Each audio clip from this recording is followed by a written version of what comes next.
Welcome, Les, and thank you for inviting us to the beautiful town of Surat. How did your business start? Well, Warroo Game Meats started back in 1999-2000. I'd been away playing rugby league for a couple of years and decided to move back home.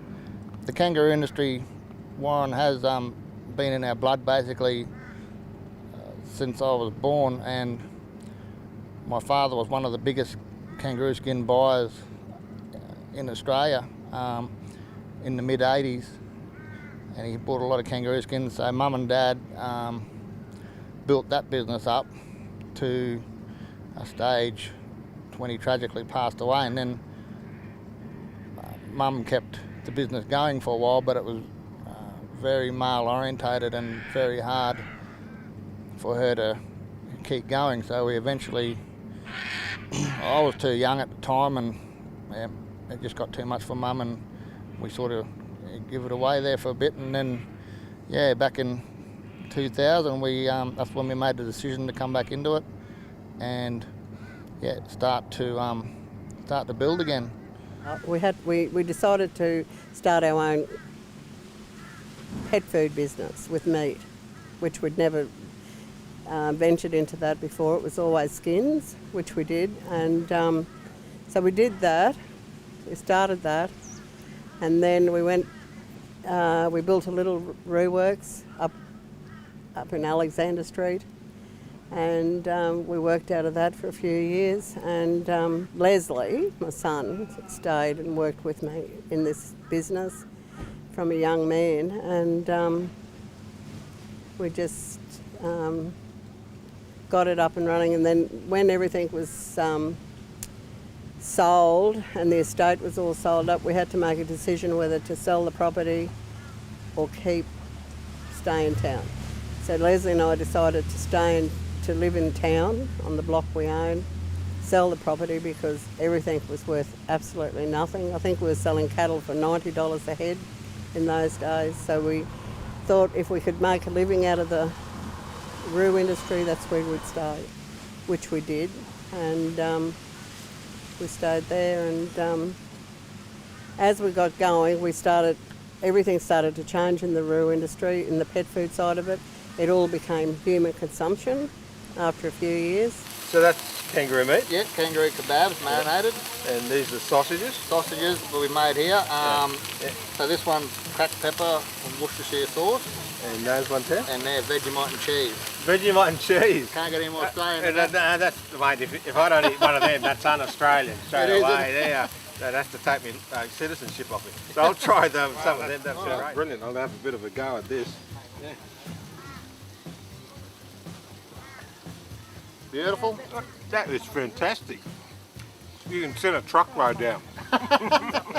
Can't get any more Australian than that. We process approximately 2,000 kangaroos per week, and on a 52-week year, probably 80,000 a year on average. And of that, we probably come up with about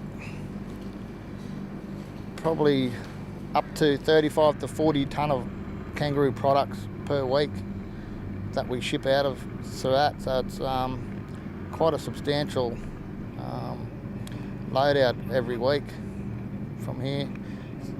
We do nothing of the kangaroo gets wasted. Every bit of the product is used and utilised, whether human consumption or pet food, and a rendered product at the end. So nothing gets thrown away. We employ here at Warroo Game Meats approximately 25 staff at the moment. In peak season, we could be up to 30. So, Warroo Game Meats has a vast array of boners, slicers, meat packers, labourers and general staff all round. My name's Karina Allwood. I've worked for Warroo Game Meats for about 8 years now. I'm a slicer, so basically that means that I take out any of the good fillets, determine if anything's not fit for human consumption, send it through the pet food, break down any bones or anything that need to be done. For me to be working for Warroo Game Meats is very important because For someone in my position, I don't have a lot of opportunities. And once the carcass is processed, we break it up into primals, cuts. So we bone out the loin fillets, rumps and top sides. So they're your choice cuts. And then the rest of it gets packed into what we call manufacturing meat or trim, which goes on for further production down the road. And also we utilise a lot of the byproducts, so a lot of the bone product gets made into pet treats and the likes. So yeah, again, nothing really gets wasted from the kangaroo. I wouldn't say the business makes a lot of money, it probably turns over a lot of money. And we put a lot of money back into the town through our employees. Probably close to $1 million in wages goes back into the local economy just in wages from our employees here, which has a big impact on the town. Justin Washington, principal at Surat State School. Currently have 97 students from prep to year 10, 14 Indigenous students enrolled at our school. So Warroo Game Meats, they've given us the opportunity, they've partnered with us to provide opportunities for our students to do work experience. As a result of that, some of our students have picked up part-time employment at the Roo Works, and you know, they work weekends, they work after school, and I believe also they're working on the school holidays. So the work experience is a bit of a stepping stone for them. It gives them the opportunity to develop the skills and I guess show their employers that they're capable. Warroo Meats means everything to me because it's an offset of when Leslie's father was alive, from being involved in the roos and industry virtually most of my life with skin shooting. We followed it right through until where we are today, and we're very passionate about it. Leslie's very passionate about it because of his dad, and he loves this industry as well. And he's married now with 2 young children, and is a young man in an industry that's very hard and is struggling at times. But we stay here because it's what we love doing. And we're very, very passionate about it.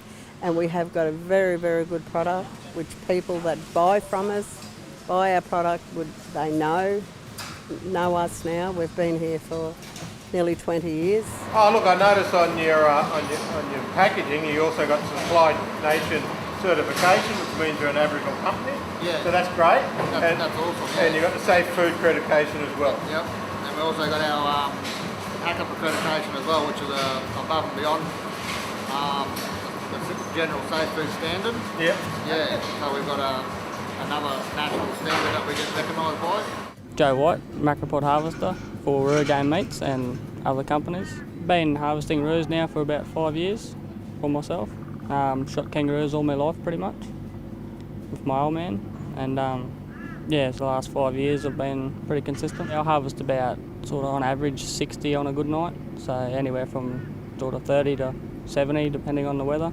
Kangaroo industry, it's a good sustainable industry that's taken a toll the last few years with all the exclusion fences and stuff like that, making it hard on the blokes who do it for a living. We need to make sure the industry continues for further generations because they're a remarkable creature and they can adapt to all seasons, and I'd hate to see the commercial industry